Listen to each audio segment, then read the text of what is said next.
New at 10, the Making a Murderer discussion comes to Milwaukee. Stephen Avery's former lawyers open up about the case that's now getting international attention. 9 years ago today, Stephen Avery was found guilty of murdering Teresa Halbach. Tonight, his former defense team was in the spotlight at Milwaukee's Riverside Theater. Rebecca Clough talked to Dean Strang and Jerry Buting during a rare appearance together. Rebecca.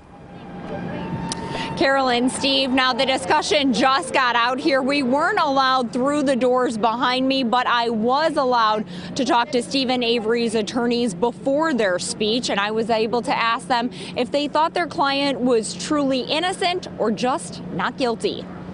The two men charged with defending Stephen Avery stood together tonight. I think both of us have really strong suspicions that an innocent man is sitting in prison.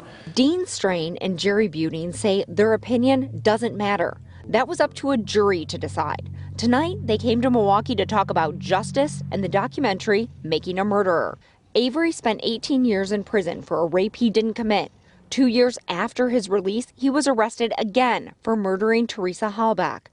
And in 2007, he was sentenced to life without parole, along with his nephew, Brendan Dassey. I think the point of the documentary was to try and shine a light on what happens in the courtrooms, what happens with particularly poor people, situations where there's conflicts of interest with law enforcement. Fans of the documentary shared a common thought.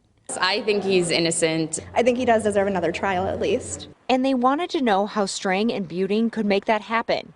For Avery, they say it's up to his new legal team. But as far as his nephew, Brendan Dassey's case still is in federal court here in Milwaukee, so that's still pending in federal court. his former attorneys tell me that they are still in contact with Stephen Avery. They say, though, they think it's going to take new evidence in order to get him a new trial. Reporting live downtown, Rebecca Clough, today's TMJ4. Rebecca, thank you very much. Now, a lot has changed since the Making a Murderer documentary aired. As Rebecca mentioned, Stephen Avery now has a new legal team. Kathleen Zellner and Tricia Bushnell are now working with what they call new evidence that they say will exonerate Avery. And in January, Brendan Dassey had to be transferred from Green Bay to Columbia Correctional Facility because of negative attention he was getting from the documentary.